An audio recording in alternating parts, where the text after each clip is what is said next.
Hi everybody, how you doing today? Time for another 5-minute tutorial on tips and tricks in PowerDirector. I have version 15, but this should work in other editing software such as Sony, Adobe, etc. I've created a playlist, PowerDirector Editing Software Tips and Tricks, where all of these tutorials will reside on my Studio David channel on YouTube. Here is where you will find other videos that I may mention as precursors to the video you're watching today. Today's tutorial is how to do a voiceover on existing already shot video. Just for the record, my screen recorder came bundled with PowerDirector 15 Ultimate. It's the Cyberlink screen recorder. There's a couple ways of doing this. One with PowerDirector here using the screen recorder is to import the screen captures directly into PowerDirector. And that works fine if you're doing a tutorial like this where this is the screen capture that we want to see. But we're going to do a voiceover on existing video footage. That's what this will be about today. Here I have a couple clips of me setting up the motorhome at a camping spot. So I have my video segments here, and let's say I have all my transitions and fades and everything in there just the way I want it. This footage was shot with a GoPro, and as you can see and hear, I have the audio linked with those video tracks. As I'll be doing a voiceover to this video, I do not want this ambient noise of the audio of these video tracks. Come over here to track 1, untick the audio checkmark box. Those tracks are now muted. Of course, if you want the ambient noise of the wind, the leaves rustling in the trees and the birds, you can leave that active if you wish. Now render these sections into a complete movie. Exit PowerDirector, then open up that rendered movie in your player on your computer. Here's where you're going to do your voiceover to this video.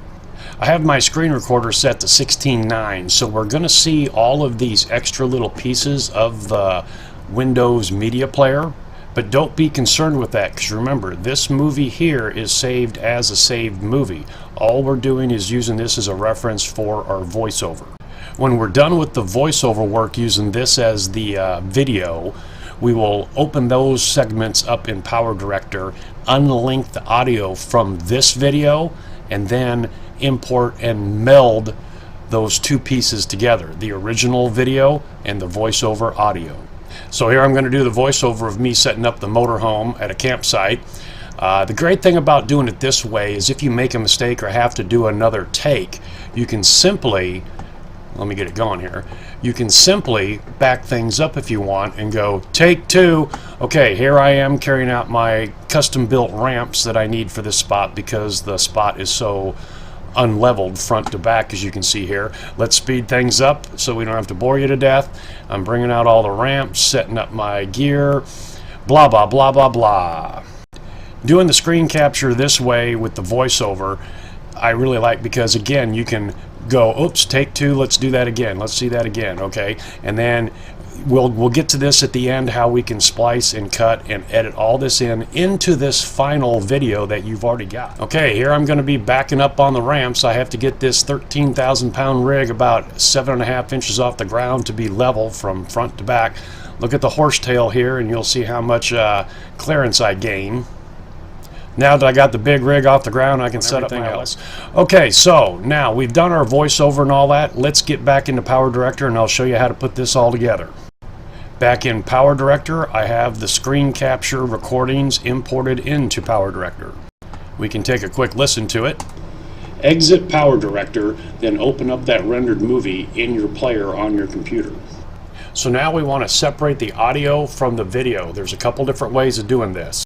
The first manner is to come up to your media library, right-click on a video clip, come down to Extract Audio, and click on that. Then it will have come up to a file that is your export folder, and the WAV file will be saved there. The WAV file will be saved there.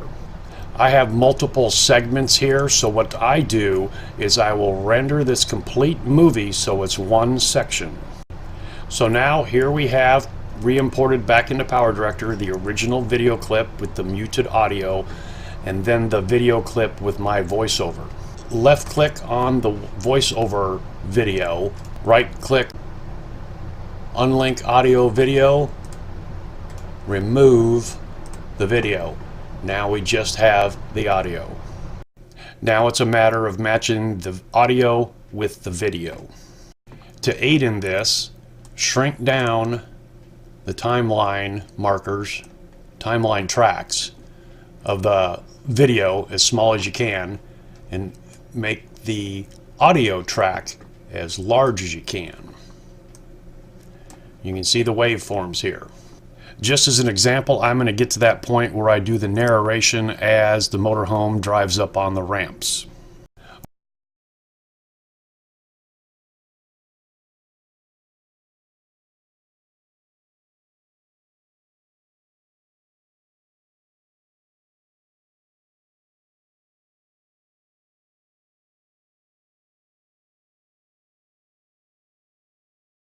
Alright, I've made my edits. Note that there's a lot of empty space here, but that's where I cut out the audio of what I'm talking about in this tutorial. But what I did was I really expanded the zoom, if you will, of the timeline here, and that gives you a really good view of the audio waves here and where there may be breaks that you can make cuts. So then what you do is you just find out where that little mistake is, split the audio track itself, do not split the video track, go to where you want to cut that section out, split it again, and then remove it. Once I found out where the audio was that I wanted to use describing backing up on the ramps, I put a marker, a timeline marker, on the video here so I know where it lined up. Let's look at a few seconds of the final clip. Okay, here I am carrying out my custom-built ramps that I need for this spot because the spot is so unleveled front to back, as you can see. Okay, here I'm going to be backing up on the ramps. I have to get this 13,000-pound rig about 7.5 inches off the ground to be level from front to back. Look at the horsetail here and you'll see how much clearance I gain. So once you have all your audio and your video lined up, it's as simple as producing that movie, and then you have voiceover over existing video. That wraps it up for this tutorial. Hope you guys can take some of this information and use it to your benefit. Thank you very much.